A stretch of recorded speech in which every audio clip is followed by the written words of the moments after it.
Hey guys, and welcome to another episode of Woke by Accident Podcast. It is a weekly chat about socially conscious topics impacting the culture. On this episode, we are joined by Sambaza, host and creator of the Sambaza Podcast. I care about connecting with the people this time. It's not about me messing up. It's about connecting because I know my topic. I know it through and through because it's part of me. Right, definitely. Right? So the same aspect for anyone that's out there second guessing themselves or feel like they're shy. No, it's not that you're shy. You have a beautiful voice inside. You just haven't used it enough. It's a muscle. Mm-hmm. It's a muscle. It's not a gift. There are some people who are natural at this, of course, but it's a muscle. Anyone can learn how to speak publicly. Anyone can learn how to tell stories. Hey guys, and welcome to another episode of Woke by Accident Podcast, a weekly chat about socially conscious topics impacting the culture. Today we are happy to have our most favorite co-host, Sambaza, host and creator of the Sambaza Podcast. He is a 3-time nominee for Best African Diasporan Podcast by the APVA, and he is from the Republic of Kenya in East Africa.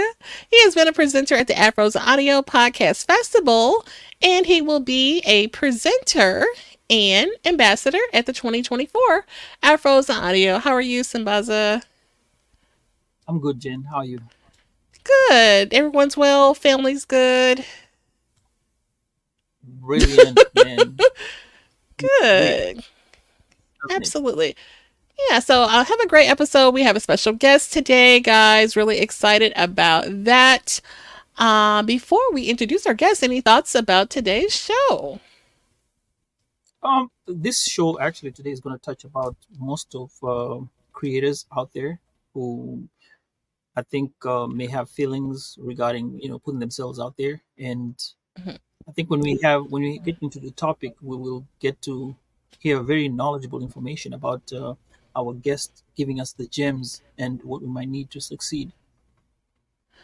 Yeah, definitely. We've been very blessed, I would say, not lucky to have some really great content and speak with some really great folks this season, this year, even though the year started a little rocky personally for me.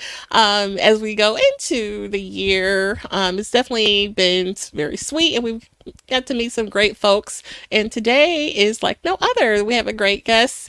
So want to talk about being a content creator. We've been talking about podcasting and content creation for a few weeks now, since we've kind of got past some of the mental health topics and things like that. So we definitely want to share about what we love to do, and is to have these conversations and podcasts and do the content. And so someone we have today is an expert in that area. But what do you do with being a content creator when you kind of have nervous or feelings, or you're kind of an introvert type of person? So I want to talk about that part of the content creation, being a creator when you are an introvert. So I know that topic has been thrown around lately, being an introvert and what that means, what that looks like. So we're going to get into some of those topics today.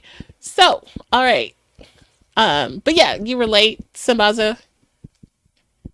Yeah, I can relate to that, and a lot of people there. I think this will encompass a lot of. It's from when you're a kid to even adults. I mean, anyone can watch this, be able to learn a little bit of what they can do, especially when they're about to learn public speaking, which is, I think, most kids end up doing that sometime in their lives. When you start picking up awards, and picking up awards and stuff like, you have to stand in front of people and say something at family gatherings and Our school. Yeah, school. So yeah, presentations. I can tell you some horror stories. Like, we may tuck that in until we introduce our guests, but I literally have a really big horror story, public speaking. So, it's a sensitive subject for some. I know me personally, I've gotten past some of those feelings, but that's why I wanted to get into this topic with someone like our guest who is, his, expertise. All right. So let's do it. So today, our guest is a renowned brand strategist and public speaker. He's also known as a storytelling coach. He is an expert in podcasting and an invaluable resource for content creators looking to enhance their storytelling and public speaking skills. He's actually so much more, but we will let him tell you more. So please welcome Mr. Chris Ward Jr. Oh, Jen, come on now. Come on, Jen. That's what I'm talking about. I said, Hey, did you write that for me? That was have to bring you in right. Have to bring you in right. Sambaza, we taking Jen on tour. I'm telling you Yeah. now. You can introduce me anytime. I'm ready to go. Let's go. Let's go. Thank you. Thank you for having me. For sure. Absolutely. Now, as we start, we wanted to just maybe jump right in, but I guess before we get into what we're going to talk about, maybe you want to know about you as a bit of background about yourself. Then throw in the brand strategies in. Well, thank you. Actually, I was about to go into, Jen's horror story about public speaking. I was about to put her on the spot and say, let's just get that out the way. But Jen, you're very fortunate. I'm going to talk a little bit about myself right now, if that's okay. Please. So my name is Chris Ward Jr., and I believe that our greatest pain becomes our strongest motivation. So behind every why, there is a story with a gift discovered. And what does that mean? That means that every single person that is listening to us right now and that's watching us live and on the replay, that you have a unique gift and it's found in your story, not in your why. And I had to find that out for myself when I was younger. My mom was a single mom, and she would always say, I don't know how to teach you how to be a man. So I'm going to put you on stage to try to figure out what you believe in and how you want to function in this world. So at the early age of 10 years old, I'm in front of an audience of 30 people.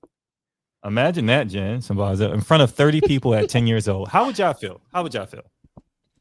Very nervous. Nervous? How about And you, Sambaza? it's intimidating, actually. Mhm. And you'd be Nervous? really shy, considering. Yeah. Because everyone is staring at you, waiting to hear what you're going to say next. Or Mhm. Yeah, exactly. And especially if you wrote all these things down and as they're staring at you and you're intimidating, you're nervous, you forget what you wrote down. Like everything looks like chicken scratch, right? You don't know what you wrote down. And there was this older lady in the front of the area that we were in, and she goes, "Baby, take your time." And I don't know why that was so special. It just kind of like deposited into my soul Hmm. that I could take my time and I didn't have to rush. And it went from being nervous and intimidated to people cheering for joy. And I had no idea why, because I went completely blank after saying what I needed to say on that stage. I don't even remember what I was talking about. Yeah. But I remember the feeling I had, that there was something special inside. And that's me. That's who I am. I love that. Now, what about you as a brand strategist? So I was like, yo, don't do that. I want to know about more. Don't just hide it now. So yeah, I went from sales to sales jobs. You know how it goes. You go to sales jobs, you go to marketing jobs, you try to figure out where you fit in. And I started realizing that I can tap into people's story.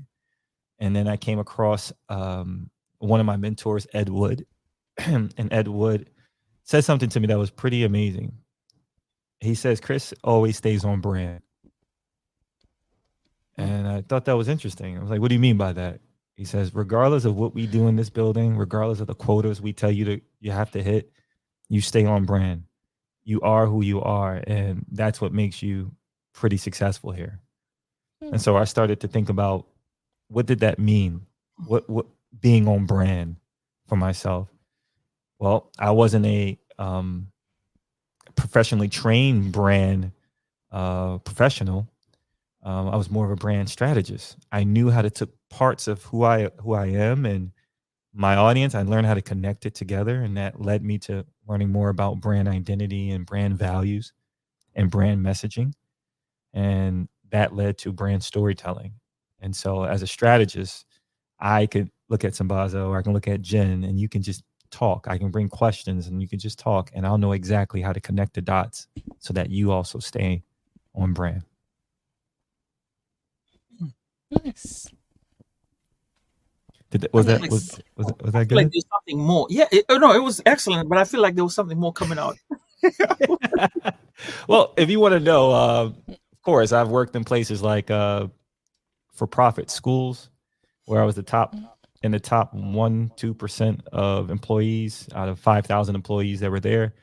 I did so well at customer service that they flew me out to Texas at Cowboy Stadium to receive a award for my customer service skills, and that was based on brand strategy.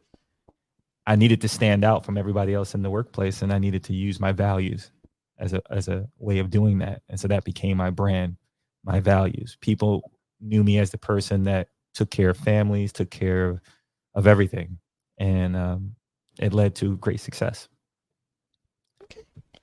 which then led to a higher education. Then I became a director of a private college where I was helping. He's like, that's what I'm talking about. So I was like, I knew it was something. I knew there was something more. There you go. Yeah, I became a director in the enrollment and admissions space for a private college, and led a team. And I learned how to pull out the stories of our students who wanted to dream big, but were a little bit afraid to move forward. A lot of them were first generation college students, like myself, and they didn't want to bring shame to their family's name. And so a lot of my strategy around that was, okay, what do you want to be known for versus who do you say you are today? And when we focused on what they wanted to be known for, I said, that's when you know you're on brand. I use the same concept that my mentor, Ed Wood, gave to me, and I started giving it to students. And that started to build out my brand strategy approach in coaching. Thank you for sharing that. We kind of opened up talking about. I'm sorry, Sambaza? I was gonna ask, throwing this weird question, ask you, when you say people are scared, were they African or Asian? Because we like to make sure we don't disappoint our families, especially when it comes to education. Yeah, it was a mix, actually. Yeah, we had students from Korea, we had students from Liberia, we had students from Nigeria, and a lot of times it was, your education is a big thing, right? You're bringing honor to the family. You're being a representation for your brothers and sisters who are coming after you, or your cousins, and who doesn't want to make their mom proud, right? Everybody does. Everybody does. And so I needed to take the pressure off them, because if I didn't, and they didn't achieve the success that they felt like they deserved or felt like they were focused on, they would miss the special moments of growth in the process of getting there. So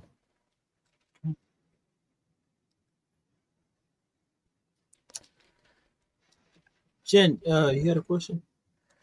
I did. And so we were talking about being comfortable in this content creation space when people may have feelings of being an introvert or identify with being an introvert. We had a conversation earlier that we could kind of identify with that. Sambaza and I both, and definitely have a lot of stories of being uncomfortable in public speaking spaces and things like that. So we want to talk about that word, introvert. There's a definition that says this is a person who predominantly focuses on internal thoughts and feelings rather than external things or social interaction, often characterized as being quiet or withdrawn. So I just wanted to know what you thought about someone who is identifies with being an introvert who wants to be a successful content creator? Is there space for both of these things? Yes, there's definitely space for both. I would also say we're going to redefine that definition for introvert to Hmm. deep, layered, focused, attention to detail.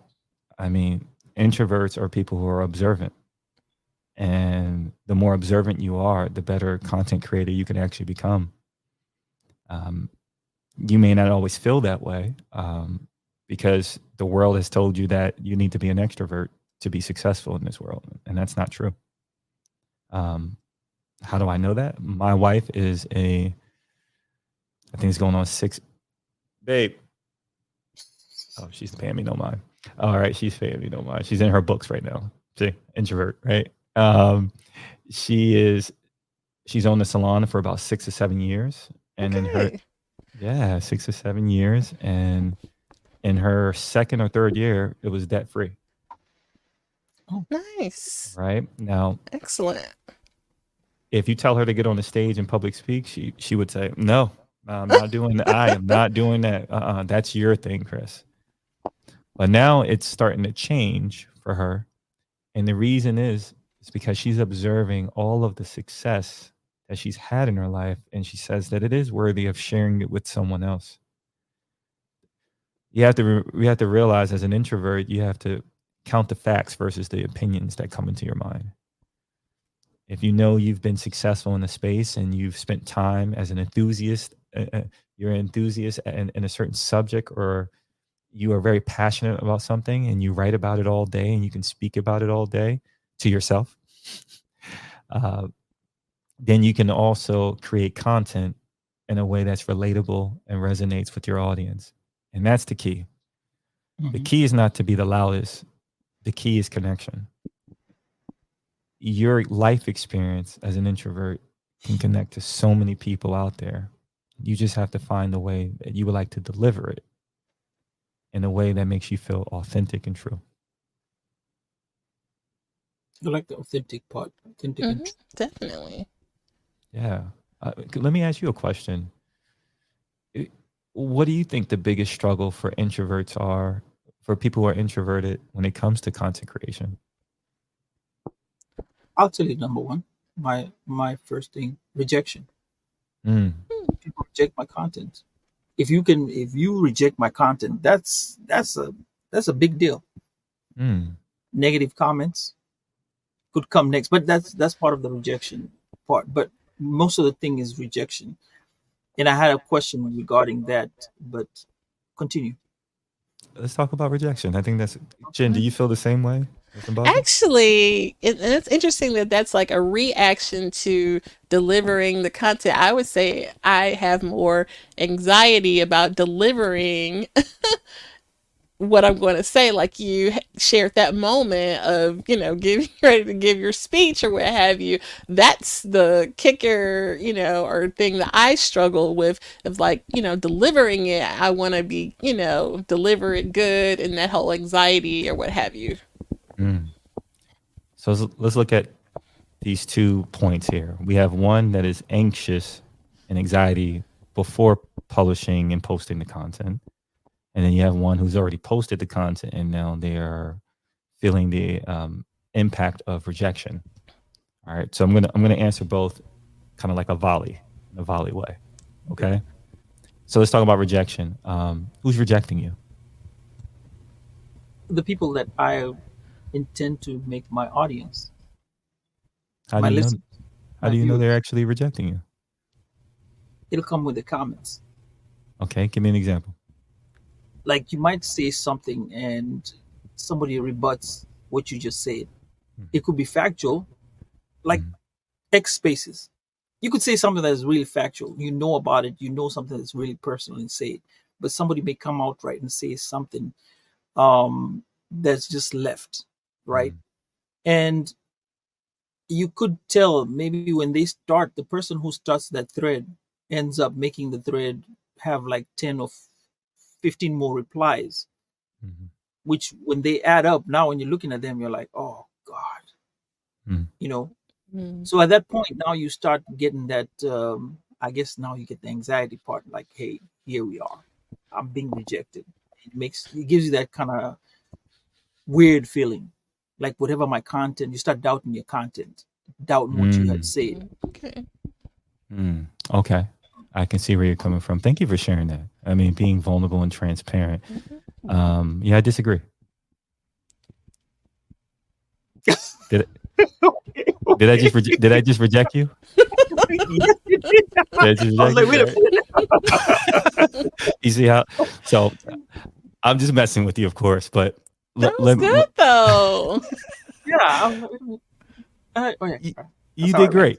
No, no. Don't be sorry. You did great. All right. So let me say it this way. Let me say it this way. And I want, if you're watching this right now and you ever felt the same way, I want you to write this down or save this.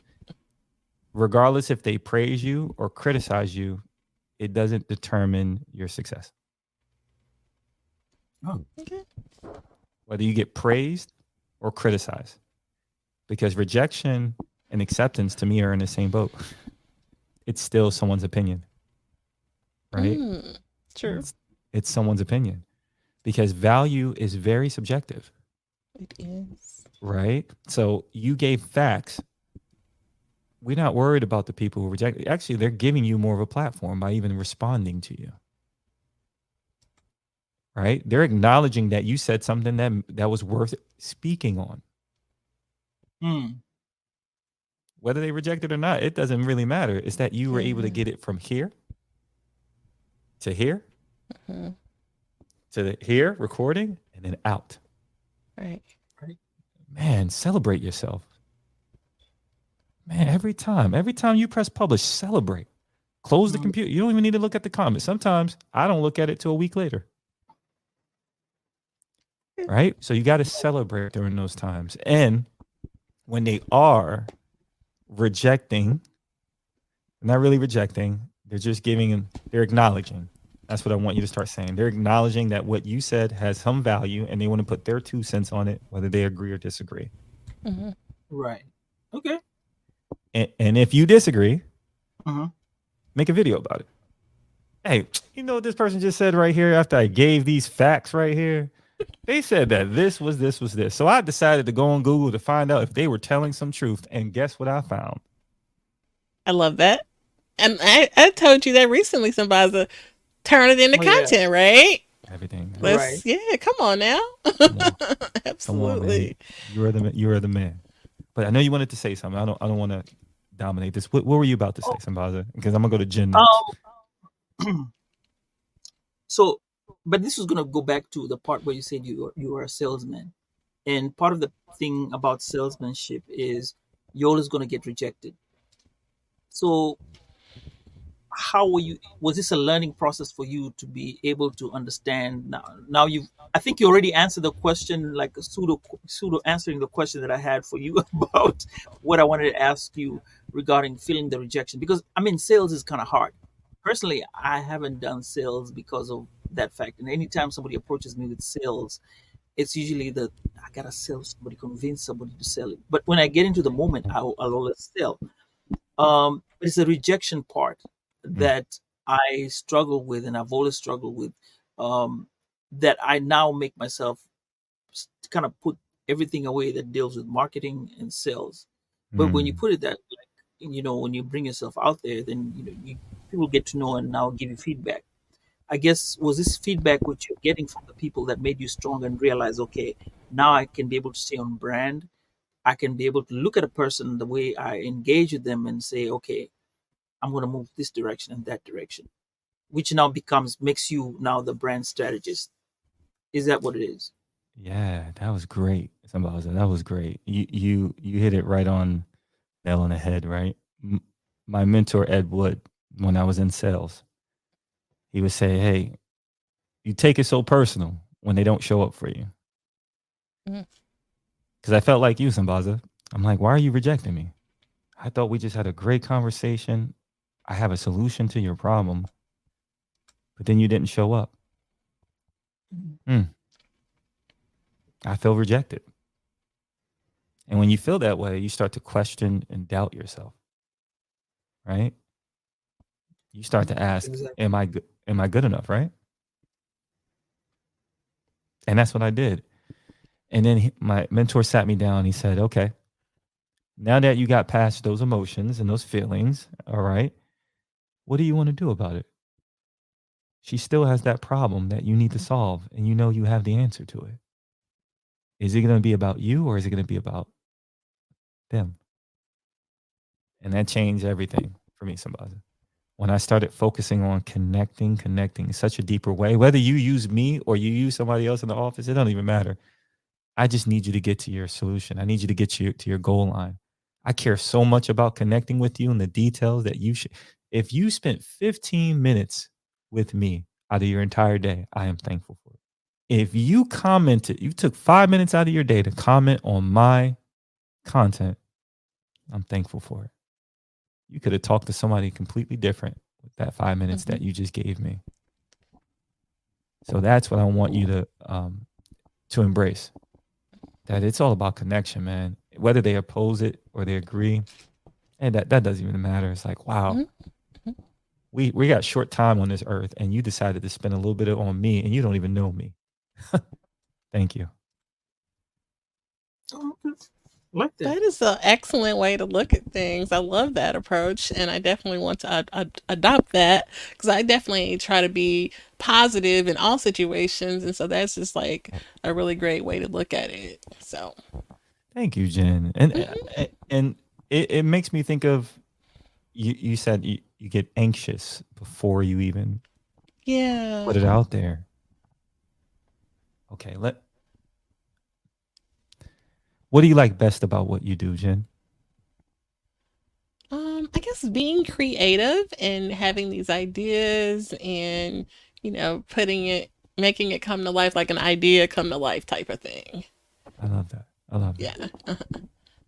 What do you like least about what you do?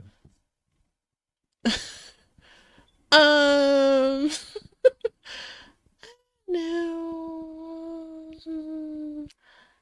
I guess, I'm not so much, hung up on the comments and the reactions and the numbers and all of that. I'm just more like engaged with the process of the creativity. So, yeah.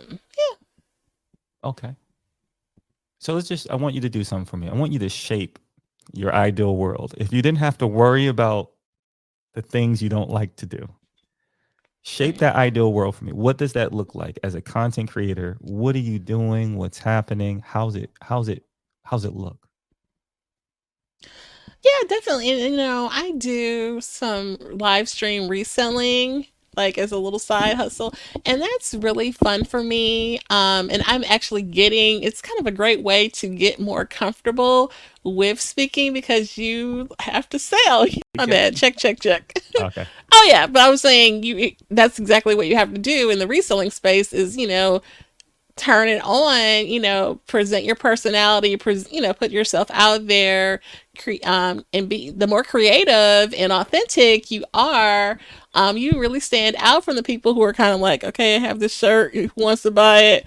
You're like, hey, I got this shirt, it's pink, I love this pink, this is like a Barbie pink, and just put your personality into it. People are like, oh, and then you're looking at the comments and they're like, oh, and they start relating to what you say, and you see the difference, and then people, it's all really about the connection, you know what I mean? And people, when they connect with you, they will buy things, or do things.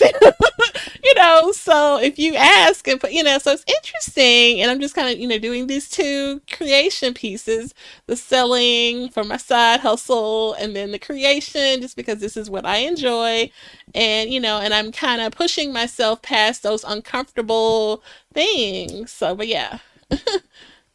Right there, Jen. That was phenomenal. Sambaza, can we just like you see how she just, you know what I mean? Like Jen, that was beautiful. That was special. Why don't you just share about being anxious and then just post that? Just share about it. Share about show the people instead of telling the people. A lot of times to get past our anxiety, we feel like we don't know enough about a topic or we're not as good as someone else. But there's one area that you know more than anybody, and That's how you feel. So start with that. Yeah. There was this kind of project I did when I first got into the online space and creating content. I created about 50 videos that I never published. Wow. 50 videos. And the reason for me doing this was I had a hard time looking at myself on camera once it was done recorded. I didn't really feel like I was where I wanted to be yet. You ever felt that way? Yeah. Yeah. Yeah. Yeah. Hey, coming online has been a struggle for me. This is year 4 or 5 that's been coming online. Mm-hmm. Video. Congratulations. That's beautiful. It took me a long time to get here, right? Mm-hmm. So those 50 videos, I would go back to them every single day and I would only say, I'm going to find one detail I like about this video. I'm going to write it down and I'm going to make sure I duplicate it next time. And I just kept doing that. And I stopped worrying about the negative parts. Oh, it doesn't look too good, or the audio sounds terrible. Or I used to use this little mic that was like this big in 2017, 2018. It was terrible. What was I thinking? It was terrible. However, I said, you know what? I don't want to hold the mic anymore, which led me to this. And then I was like, okay, I like this. I want to use my hands because when I use my hands, I feel free. So you start analyzing yourself in that way. Create videos that you're passionate about. Watch it back and only look for the positive thing. One positive thing that you did in there, and you celebrate yourself by writing it down. How does that sound, Jen? It sounds great. It really does. Yeah, because, and she won't mind me saying this, but my wife, she still deals with it, but social anxiety is very tough for her. So imagine married to me, being around crowds of people and having social anxiety. Crazy, right? Mm-hmm. However, she wakes up every single morning at 6 a.m. You know, she reads her word. She gets connected here vertically first so that she can give out horizontally, right? Relationship. So as she does that, she starts to fill her thoughts with positive parts of herself. That when the social anxiety says go negative, go bring on more anxiety, those little negative thoughts, she just fills it with promises. She fills it with facts. And then as she does that, it allows her to kind of open her voice. And now she's getting ready to do a podcast with me. Oh, nice. Look at that. Congratulations. Thank you. Thank you. It was her idea. I couldn't believe it. So if you are out there and you feel like Jen, and you get that anxiety and you get anxious, you gotta add up your positive thoughts about yourself. So do a video, do a voice audio, and then find one important detail that you like about yourself.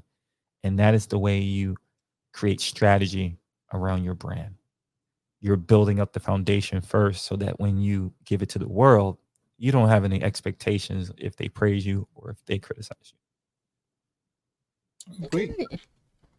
I guess we're going to go to the comments. Take a short break here with the comments. We got Ed saying, peace and admiration, family. Ed Campbell, welcome. Hey, Ed. And that was a phenomenal intro, Jen. See? Jen, you better start selling your services, the intro for people. Yeah, so Jen, I think we're going to go into you telling us this horror story in a little bit. Okay. That what it is. So Tiffany Bird, welcome to the show. She says rejection is fears by extroverts as well. Yeah. And Ed says, "Oh, this is masterful." Oh, And okay. so Tiffany has two other comments where she says disagreement is not always rejection, but it always stimulates conversation, like you said. Yeah. Let's And go, Tiffany. also, she added, look at the rejection as an opportunity to grow and learn to pivot in a different direction. Yes, indeed. Yes, Oh. indeed. Okay, wifey, come on now. Yeah. Tiffany makes a great point because if you think about it, right? If everybody agreed with you, it'd be kind of boring, would it not? Mm-hmm. Right. How will Right. you personally and professionally grow from that? Yeah, I can. I'm thinking about those leaders, those kings who people feared, and they're like, yes, yes, sire, everything is good. As you see, the clouds of whatever color you say is Mm, what it is, you know, and mm, unlearning because there's no rejection. Hmm. yeah, it's always feedback.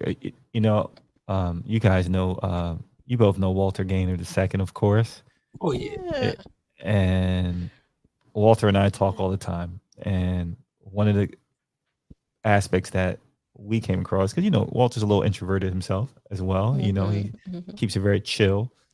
Um, I say, see everything as a test. Anytime you put content out, it's a test, and you're just looking for feedback. So there's no such thing as good or bad. It's just you're looking for feedback so that you can refine it and put it back out again. That's why. Have you ever noticed when you go on certain social media platforms that someone will repost their content that they had almost a year ago? Yeah, I've seen that. Hmm. Mhm. Do you know why they do that? Well, some people are seeing it for the first time, I'm sure, but I mean, That's one. Yep. First time, right? yeah, yeah.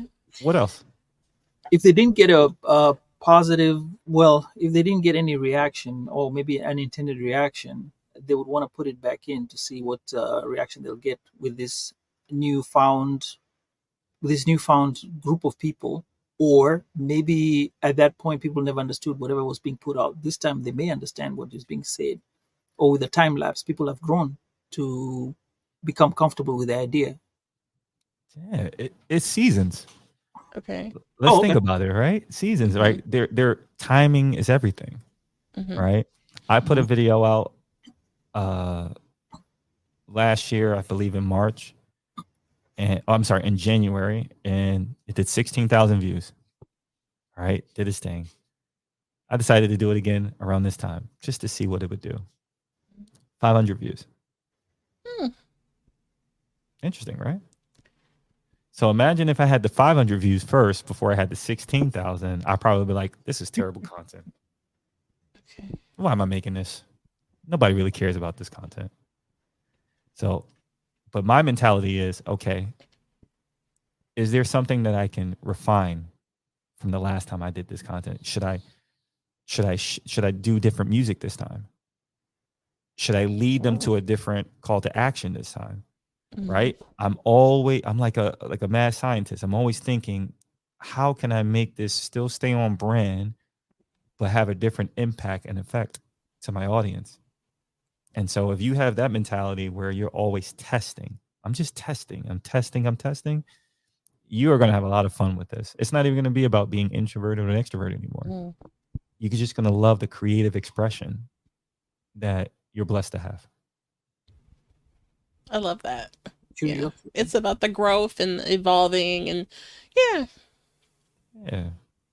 So when you talk about public speaking and presenting, which Mm. is actually the hardest part, especially when people start the beginning part, that first 1 minute where you get on stage and you get introduced and start your whole speech. Um, what can you do to overcome that, and what are the common struggles that introverts have when it comes to public speaking? And you are very good at public speaking. I've seen your Instagrams. How did you get? I know. Well, we know how you got there, but maybe educate us on what we can do to be better. Yeah. Oh man. So that's a great question. It's a great question. I would always say I will say you need a framework, right? There's confidence in systems, there's confidence in principles, and there's confidence in laws. So I'm going to give you a framework right now that will help both introverts, extroverts, pets, animals, insects. It doesn't matter. If you want to public speak, this will help you. All right. First thing you want to do is acknowledge the crowd. Acknowledge why they are actually here. So recently, I was just speaking at a women's in business summit as the only male speaker at an all women's business conference. So you could imagine that a lot of people are like, first, what is he doing here? And And two, he doesn't have the titles like everyone else has that is speaking. You got people working from Amazon, VPs, executives, founders. And here's this storytelling guy. What is he going to give us? So you want to acknowledge the crowd. The first thing I did was I gave them a short story about a conversation between my son and I. Can I share the story? What I actually did? Is that cool? Yes. Oh, okay, cool. Thank you so much. So that was actually the first part. You always ask your crowd, could you tell them a story? Right? And they'll say, of course. And then they want to know what the story is about. So I said, my 10-year-old son, I'm having a conversation. I say, hey, son, I'm not going to be here for your Fortnite tournament. I got to go to Massachusetts to speak at an all-women's conference. My son looks at me, stops what he's doing, and then looks at me. Why are you going to an all-women's conference? I said, because I'm speaking. And he goes, about what? I go, about storytelling. Why would they want to learn storytelling from a guy if it's an all-women's conference? He's 10, by the way. I said, well, he makes a good point. He makes a good point. I said, well, kind of how I teach you about storytelling, right? How you can communicate, right? You can express yourself. He goes, okay. Did you tell mom? And I pause. And the audience is like laughing. They're laughing. I'm like, ooh, I did not tell mom. And he goes, and I say, my son looks at me and goes, well, you better use one of those stories you're always talking about. You're always talking to your clients about. You better make up a story. And then the audience starts laughing. And then I lead into it by saying, just like children, we need to be able to be authentic with our words and our expression. Okay. So always lead with a story. Lead with a story, a short story that can acknowledge the crowd about why you're here and why they are here. All right, so let's break it down. Who were the characters of this story? Your son. Your wife. You. And who was the third? No. Oh, you said my wife, and there's a fourth one too. Who's the fourth character in this story? I think the women all encompassed. The women, they're the fourth character. The audience. Okay. The audience. Okay. The audience themselves, because I acknowledged them inside of the story. Okay. My wife just shouted the audience. What was that? She just shouted the audience. Yeah, see, she knows. Come on now. So the audience. Now, what was the topic that I'm going to talk about at the conference? My son said, "What?" Right? My son said, "What are you going to talk about? What can you teach women?" And I said, "About storytelling, how to express yourself confidently." And they know that's what we're here for. Mm-hmm. Okay, so acknowledge the audience and acknowledge the topic you're going to talk about. Mm-hmm. That in that short story, in that 2-minute story, you're able to acknowledge your audience. It doesn't matter if you're an introvert or an extrovert, because when you're telling a story, you're not necessarily speaking directly to the crowd.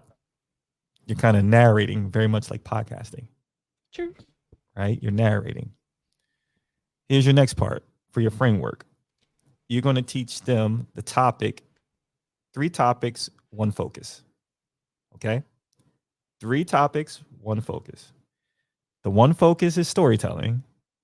And then the 3 aspects of storytelling are my topics. Okay?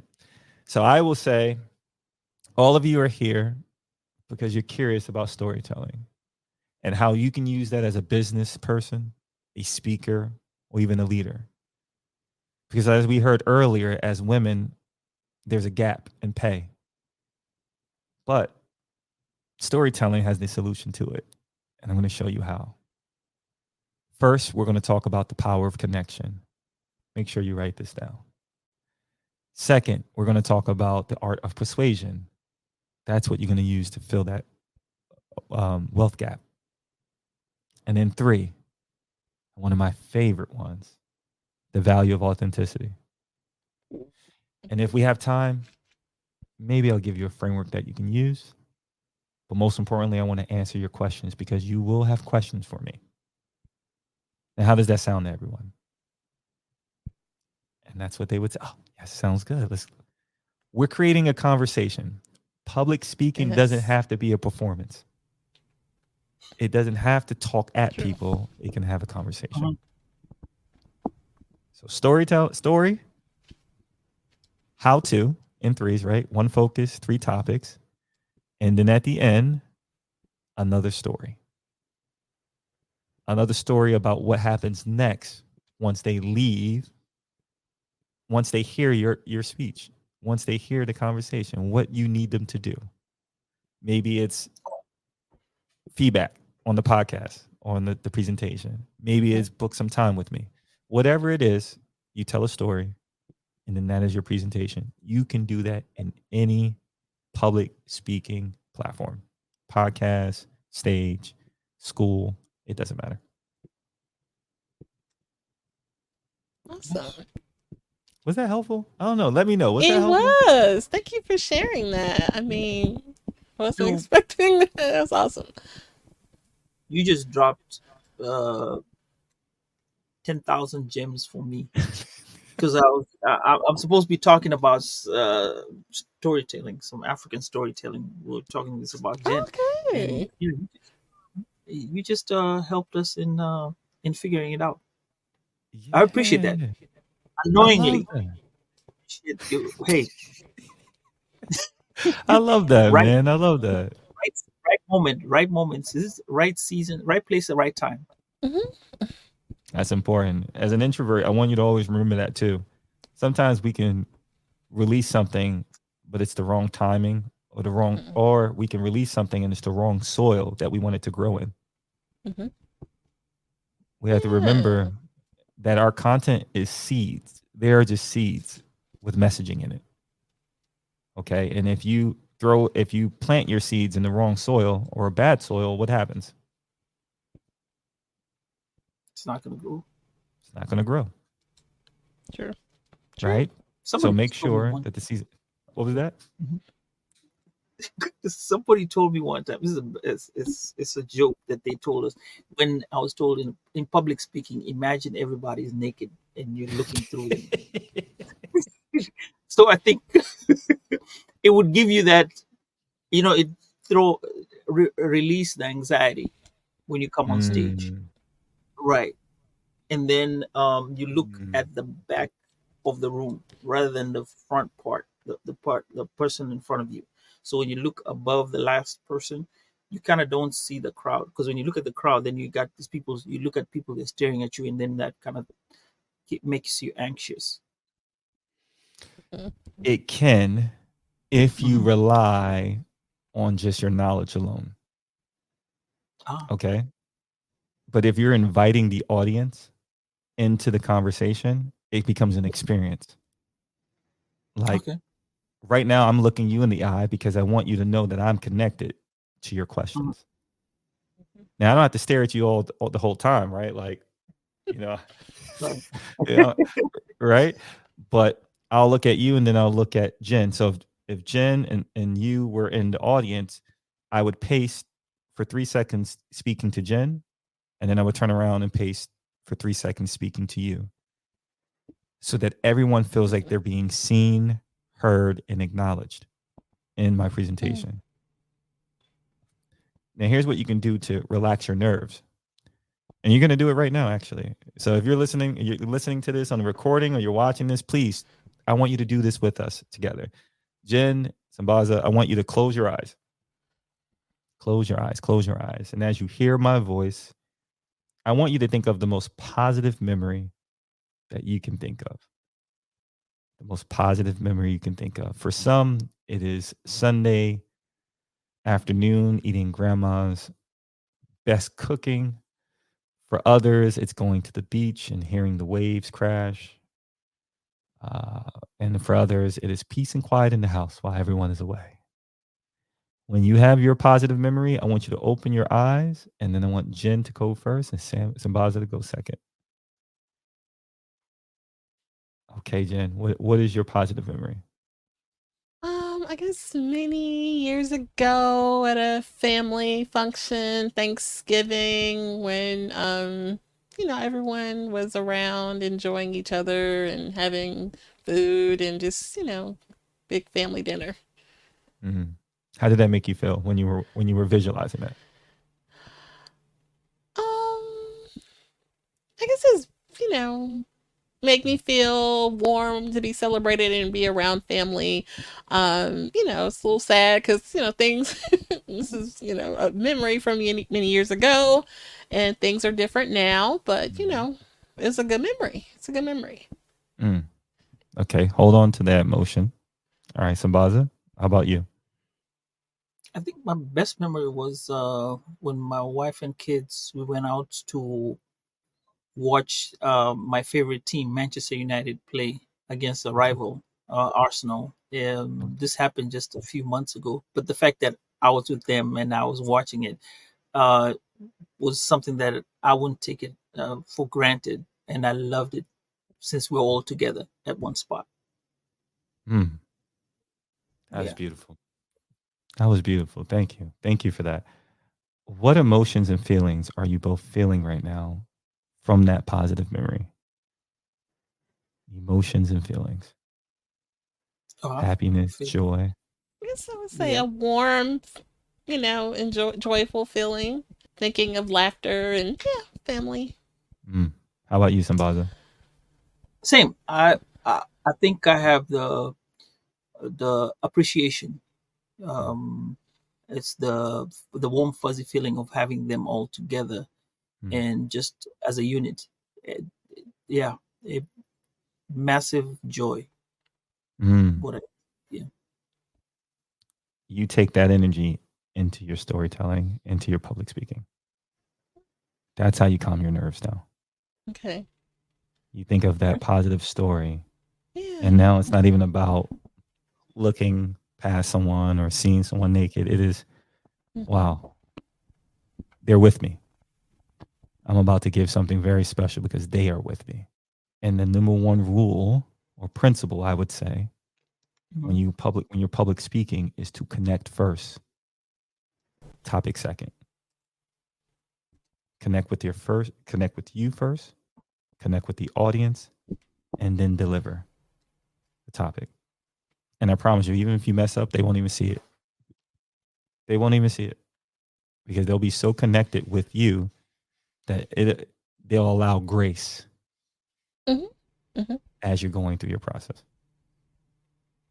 So that's what I would say to anyone who's an introvert and a little nervous about public speaking. Visualize your positive memory, Mm-hmm. tell a story, talk about your topic, one focus, three topics, and then end with a story. And that's how you give your presentation. And then That is awesome. old lady, like the old lady told you, take your time, baby. Take your time. There you go. Yeah, I still remember when I still get nervous. Yeah. Mm. It could be 25 people, it could be as big as 400 people, and I still get the same feeling. And I remember her saying, "Take your time, baby." And what that's actually telling me is that I still care about the people. Mm-hmm. I care about connecting with the people this time. It's not about me messing up. It's about connecting because I know my topic. I know it through and through because it's part of me, Right. Right. Definitely. Mhm. right? So the same aspect for anyone that's out there second guessing themselves or feel like they're shy. No, it's not that you're shy. You have a beautiful voice inside. You just haven't used it enough. It's a muscle. Mm. Mm-hmm. It's a muscle. It's not a gift. There are some people who are natural at this, of course, but it's a muscle. Anyone can learn how to speak publicly. Anyone can learn how to tell stories because the first story you ever told is when you were born. I know you're looking like, hold on, what story did you tell? I'm going to ask you, what story did you tell? What story did you tell the day you were born? I think when you cry, that's your first emotion when you come out of the womb. Like they anticipate you to cry. So Mm-hmm. when you cry, that's the first realization like, oh, he's alive. And you're telling them, hey, I'm here, I'm alive, and I'm ready to join the world and the rest of you people. Mm. Okay. I like that. I like that, Sambaza. How about you, Jen? Yeah, I mean, cry is a good thought because you're expressing and authentically expressing. So, and I'm thinking like being held and things like that, and you can just see how a baby responds to being held, and there's definitely communication in that, in my view. So, that's what I'm thinking. Mm. And introverted babies as well as extroverted babies, they all come out here and they express themselves, right? They So it's, do. yeah, so it's not that you're shy. You just haven't. You have to practice this. This is practice. Practice as much as you can. And I will say that the powerful story that's really being told when you're born is the story of your parents. The story of Oh, your parents. That's the first story you've ever told when you were born into this world. It's the story of your parents. That's what brought that moment is a connection that I think everybody can say they've had a story that they've told. They were born into this world. So do not be do not be afraid to express yourself. Always remember that you were designed to tell stories. You were designed to express yourself, and you don't have to look like everybody else. You have to find your voice, your values, your personality, and strategically share it with the world. And you can do it. Awesome, awesome. So we'll do some comments and we'll wrap it up. We appreciate Chris again. Cool. right. So heading back to Tiffany. Tiffany says, Chris, the knowledge you are dropping tonight applies to life in general, not just content creation or not just to a content creator. You use your superpower to help others realize theirs. Kudos. Said, I will be Love. replaying this Okay. episode to take notes and the Definitely. engagement of the audience. So she's adding a comment and saying the engagement of your audience is everything. Yeah, For sure. Mm, it is. It is. Oh wow, Tiffany. That Tiffany, right? Tiffany Bird. That was. right, Yeah, Tiffany Bird. that that's special. I mean, Sambaza and Jen, your audience clearly they are sponges. They observe. They grab those details. I think that's special. You have a special community here, and I know more people will come. And any way that I can help get more people in front of you, I will. Um, Appreciate you saying yeah, that. the character. You both of your characters are authentic and true, but also I appreciate good people, and you two are two great people. So thank you. Thank you, Chris. Oh my God. Right. That was so nice. Thank you. So, Chris, um, when it comes to my part now, I'm going to ask how the audience can reach out to you, Mm. your social media handles, and all that you can provide for us that could be helpful, and the upcoming podcast that you're planning on doing with your wife. Yeah, so we're in the blue. This was a Uh, first on this this is the show. first. I've never Oh, told anybody that. I haven't told anyone. You're the first. Look, you see exclusives. Come on yes. now. So Thank my you. wife and I we're gonna work on this the name of the podcast. We're doing the blueprinting now. Something that I did not do last time when I first started podcasting. You just jump in, you start talking. So we're working on that, and I'll make sure to give you that information when it's ready. As for my Thank you. socials, at Chris Ward Jr. on all social media platforms, chriswardjr.com. But here's what I want you to do. All right. I don't want you to just follow me. Here's what I want you to do. If you're watching this right now on the replay or live, I want you to talk about your favorite parts. One, Sambaza or Jen's questions that really stood out to you.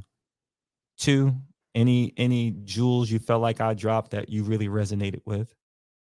And I want you to talk about it, screenshot it, tag this podcast in it, and tag me, and then I will repost it on my story so that everyone can see. And the first 5 people to do that will get something special from me. Okay? Oh, Wow. wow. They will get something special from me. All right. I want the community to make sure we're supporting you, Jen, you, Sambaza, and what you do. And it takes a village to do so. So please, if there's something that you really resonated with, post it on social media, tag me in it, tag this podcast in it, and we will repost it. And the first 5 to do so will get something special from me. Hey, you heard it. Well, you might be able to do this quick right now. Excited. Okay. Awesome. Oh, great. And like you said, when it comes out, or when you're coming out with a podcast, just let us know. And hey, we'll be out there. We'll post it out to the rest of the world. Tell them, hey, this is what's coming up. Yep. And Jen, over to you to give us our final thoughts. Yes, and so we thank you for joining us. We hope that today's conversation have inspired and enlightened you. If you found today's episode meaningful, please consider sharing it with a friend, family, colleagues. Our collective awareness and advocacy play a crucial role in creating positive change. Please stay tuned for more engaging content, and we look forward to continuing these important conversations. So, Chris? See you at African Audio. Yes. Well, thank you, friend. Thank you for having me. It was a lot of fun. I appreciate it. Right, and with that, and stick around for our official goodbye. But for everyone else, take care.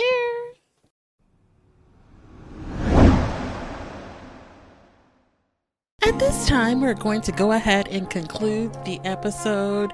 We greatly appreciate you listening.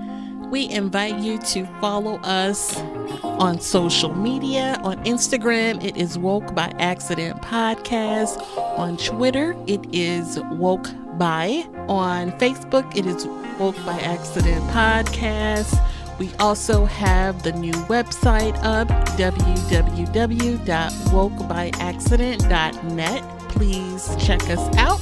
And also follow us on all of your favorite streaming platforms. And please leave a review and share feedback. You can also reach out by Gmail, wokebyaccident@gmail.com. And every time you listen, we appreciate it so much. Thank you for listening and take care.